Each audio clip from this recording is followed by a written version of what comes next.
Ellora Caves, also known as Verul, is one of the World UNESCO Heritage Sites in Maharashtra. It's located in the Aurangabad district. It's one of the largest rock cut structures in the world. It has temples from three religions: Buddhism, Jainism, and Hinduism. It has hundreds of temples, and the artwork dates back around 600 to 1000 BC. The temples of various gods, ideas, the artwork, everything is just so amazing. If you are a fan of architecture, art, history, or even mythology, you are in for a treat. This cave is a The Ellora Caves are situated in the Aurangabad district of Maharashtra. The three major cities around this site are Aurangabad, Mumbai, and Pune. It is located to the east of another very famous cave, the Ajanta Caves. The Ellora Caves occupies a relatively flat rocky region in the Western Ghats, where ancient volcanic activity has created a multi-layered basalt formation known as the Deccan Traps, and the Ellora Caves beautifully enhances the region. The volcanic activity that has formed the west-facing cliff of the Ellora is said to be during the Cretaceous period. It's really ancient, and that's why the biologists don't know the exact date of it. The resulting vertical face made access to the various rocks and the formations of the temples became easier, enabling architects to pick basalt with finger grains for more detailed sculpting. There are over 100 caves on this site. All caves are excavated from basalt cliffs of the Chandranandri Hill. These temples and caves and monuments were literally carved out of the mountain, the basalt rock, 34 of which are open to the public. 17 of these are Hindu caves, 12 of them are Buddhist caves, and 5 of them are Jain caves. Each of them represents separate deities, mythologies, ideas which were prevalent in the first millennium. They have monasteries for each religion and each idea that accommodate a various number of people. The brilliant architecture of this place just stuns people. So many people worked at this for years.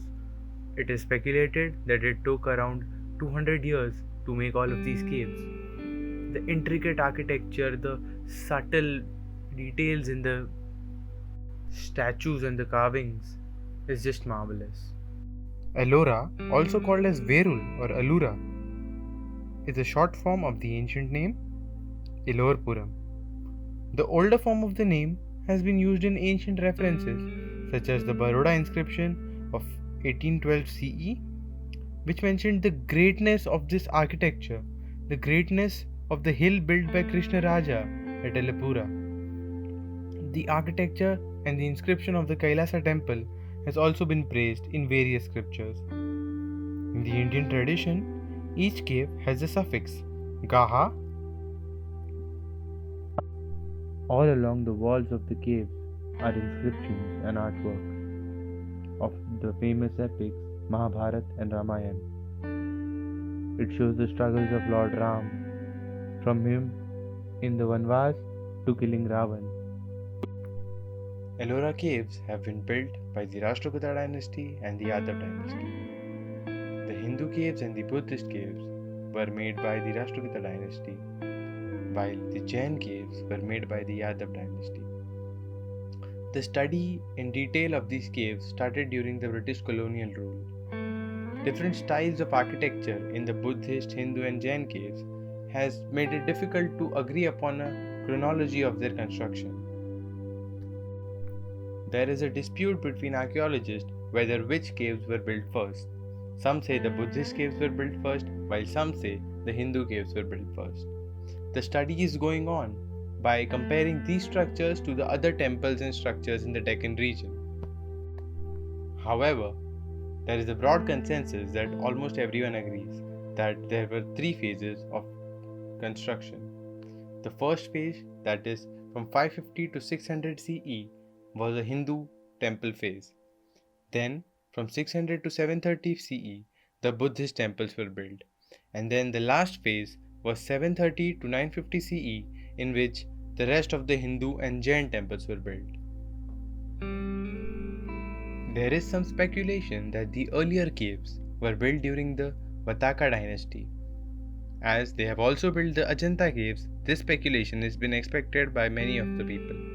However, there is considered to be 29 Hindu caves which were inspired by Shiva and made by the Kalchuri dynasty, while the Buddhist caves were made by the Chalukya dynasty. All these dynasties came together and built these caves, but the major contribution was by the Rashtrakuta and the Yadava dynasty. There is a huge number of inscriptions at Ellora. They date back from the 16th century onwards. The best known is the Rashtrakuta Danti Durga. It is in the back wall of the front mandap of the 15th cave in the Ellora. There are many inscriptions paying respect to different kings during that time. Some pay respect to some gods as well. The Jagannath Sabha, which is in a Jain cave, pays respect to Parshvanath. The great Kailasa temple has inscriptions that praise the Krishna Raj king who helped the construction of that temple. The architects of these temples are placed heavily in some of them because they were the master builders of these temples. These temples who have held up to the test of time and still keep on surprising people. Even though today Ellora is known as a place of worship and historical place, it was not just that during the ancient times. People used to use it as an important stop in the trade route in the Deccan. Monks, visitors, travelers, merchants, everyone used to stop here to recover, rest, get some food, and also seek their worship. There have been several records of people visiting these caves regularly as it was a part of a trade route. For example, Ellora was known to be frequented by Buddhist monks in the 9th and 10th century. It was mistakenly referred by a 10th century Baghdad resident as Aldra, which means site of a great temple, a place of Indian pilgrimage, and with 1,000 cells where devotees live. Ellora was also very well known during the Mughal times. Emperor Aurangzeb used to picnic there with his family, as well as the other Mughal nobles. Mustaid Khan, a courtier of Aurangzeb, stated that people visited the area in all seasons, but especially during monsoon, which enhances the beauty of this region. He also spoke of many kinds of images with lifelike forms carved in ceilings and walls, but noted that the monuments were in a state of desolation in spite of its strong foundation. The Hindu caves were constructed during the Kalachuris period. From the mid 6th century to the end of the 8th century, it was constructed in two phases. 9 cave temples were excavated for 6th century, followed by 4 other caves. The work first commenced in the 27th, 28th, and the 19th caves. Later, caves 14, 15, and 16 were constructed by Rashtrakutas, and that is dated between 18th to 10th century. The work began in the 14th, 15th, and 16th cave, and it created the world's largest monolith. These caves were completed in the 18th century with the support of King Krishna I. There are a few notable caves in all of these Hindu caves. The first one of them is the Dhumarlena cave. It's one of the early caves that was discovered and constructed. These early caves were generally dedicated to Lord Shiva, and the iconography suggests that other gods and goddesses were also given equal reverence, but the Lord Shiva was given the most importance and the utmost respect in these temples. The common feature of these caves were the rock-cut Linga Yoni. The Shivling was centered in between shrine and it was surrounded by a space for the parikrama. The cave 29 is where the Dhumarlena temple is placed. It's one of the earliest excavations in Ellora and it's one of the largest. This Hindu temple is centered around a waterfall, the Vale Ganga. It provides a beautiful view of the temple. It is described as the falling over great Shiva's brow. Particularly during monsoon season, The water flows near the Shivlinga and it looks really wonderful. Another notable temple in the Ellora caves is the Rameshwar temple. It is also called as the Rameshwar Lena. It's one of the early excavations at Ellora. The construction of this cave was done by the Kalachuri dynasty, and the completion of the temple and the expansion of it was done by the Rashtrakuta dynasty. Although the cave has similar features to other caves in Ellora, it also has a number of unique pieces, such as the story depicting Lord Parvati's pursuit of Shiva. Carvings depict that Parvati and Shiva are at leisure, Parvati's wedding to Shiva, Shiva dancing, and Kartikeya has been found in another cave. The cave also has a large display of Saptamartika, that are the 7 goddesses of Shakti. On the either side of them are Ganesh, Shiva, and Kartikeya. Inside the temple, there are other goddesses, for example, Durga, Ganga, and Yamuna. In the sanctum sanctorum of the temple, the Shivlingam is located along with the goddesses Ganga, Yamuna, and Durga. In the sanctum sanctorum of the temple, the goddesses Ganga, Yamuna, and the Shivlinga are kept in an equilateral triangle. According to researcher Bergson, this layout symbolizes the Brahman Prakriti relationship, and it depends on the balance of masculine and feminine energies in the universe. Another notable cave is the Dashavatar temple. It is the 15th cave, and the excavation was completed just after the 14th Ravan fight. This is the temple dedicated to the 10 avatars of Vishnu. It has an open court with a freestanding mandap and a 2-storied temple in the back. The finest relief of this cave is the one depicting the death of Hiranyakashipu, where Narsimha emerges from the pillar and lays a fatal hand upon his shoulder. There are some other reliefs in the caves as well, as Gangadhar, the marriage of Shiva and Parvati, the Tripurtika or the Shakti tradition, Garuda, aspects of life, Nandi, a dancing Shiva, Nataraja, Ardhanarishwara, etc. The statues and the reliefs are displayed in such a manner that they convey a cooperative but also antagonistic energy. Initially, this temple was said to be a Buddhist temple, but due to the absence of non-Buddhist features such as the Nritya Mandap and all these Hindu statues and reliefs, it's said to be more of a Hindu temple.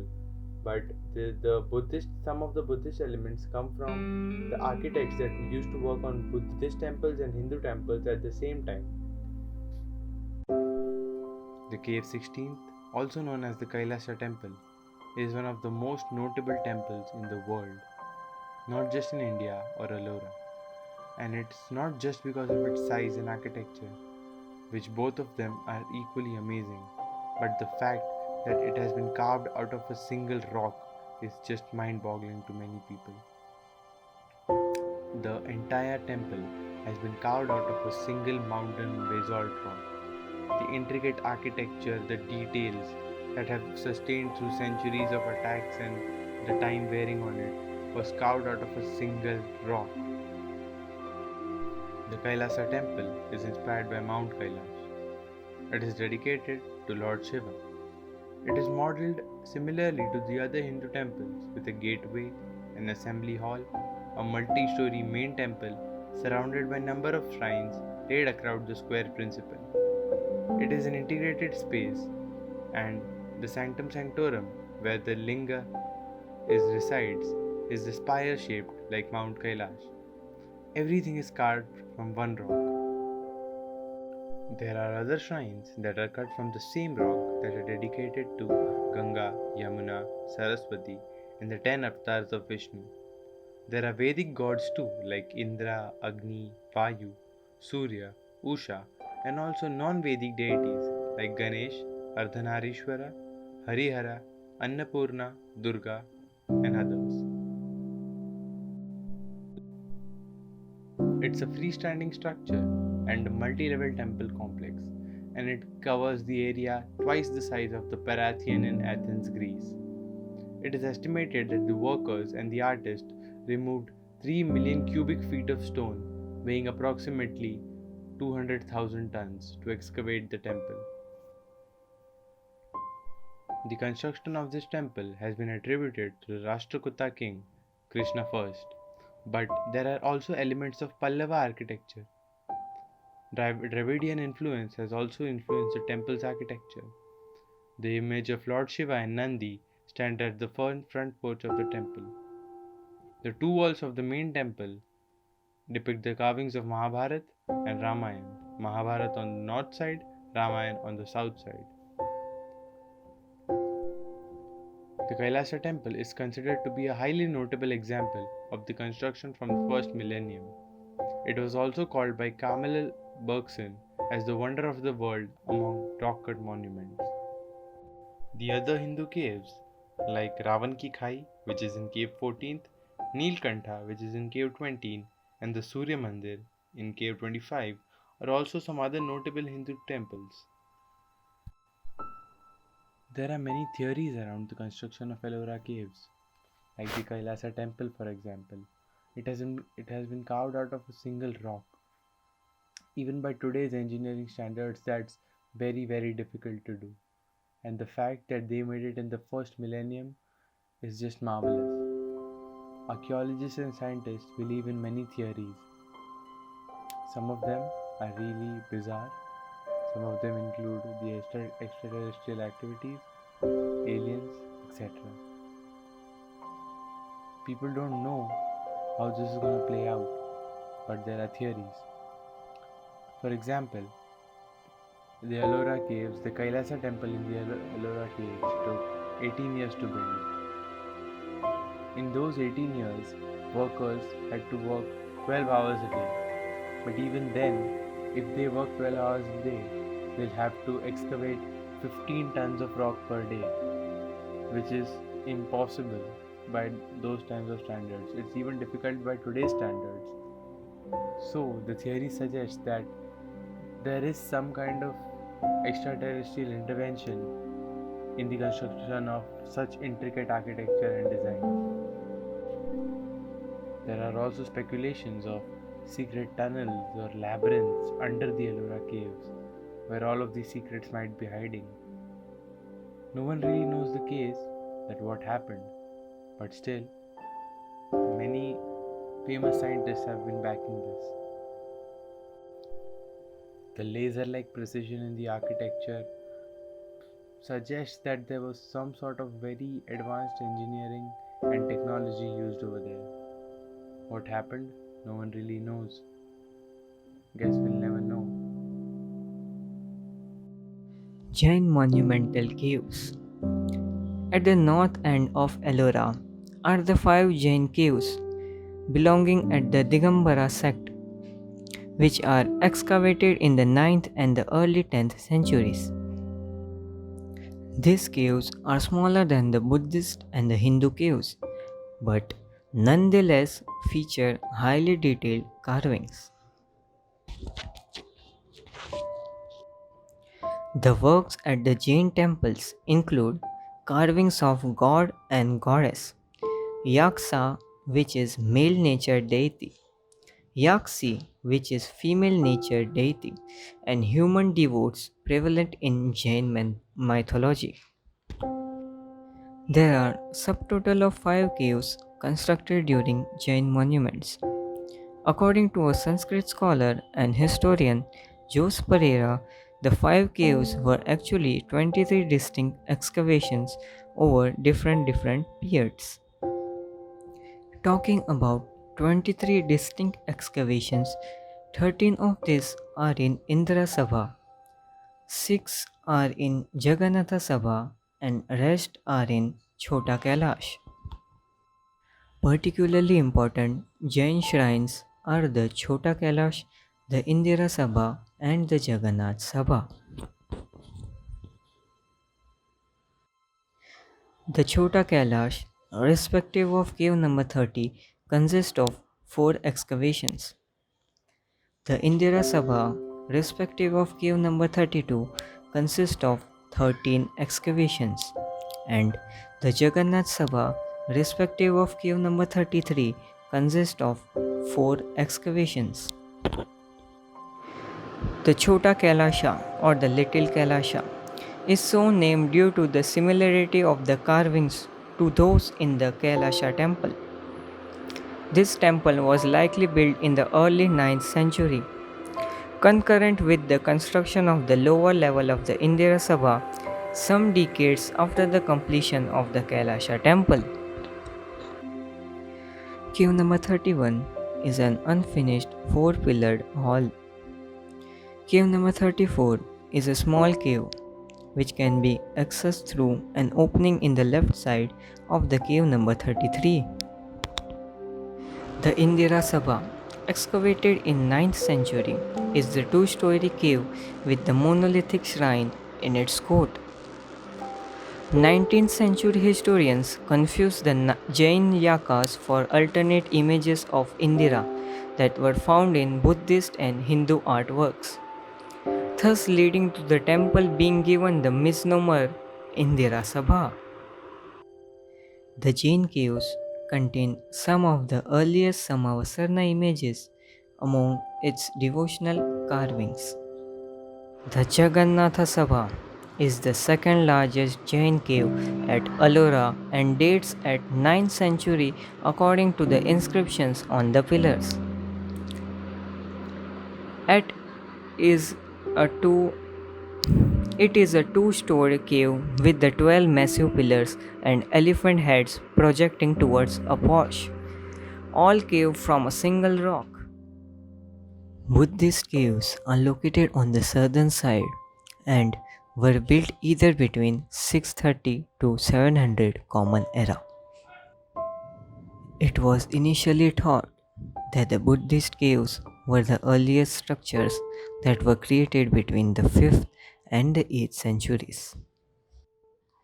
There are subtotal of 12 caves constructed during Buddhist monuments, with the respective of caves 1 to 5 were built and constructed in the first phase 400 to 600 era, and 6 to 12 caves were built and constructed during the later phase 650 to 750 era. Here, cave number 11 and number 12 were known as Dothal and Tinthal respectively, being the last. 11 out of 12 Buddhist caves consist of monasteries with prayer halls, large multi-storied buildings carved into the mountain face, including living quarters, sleeping quarters, kitchens, and other rooms. The Buddhist caves have shrines including carvings of Gautama Buddha, Bodhisattvas, and saints.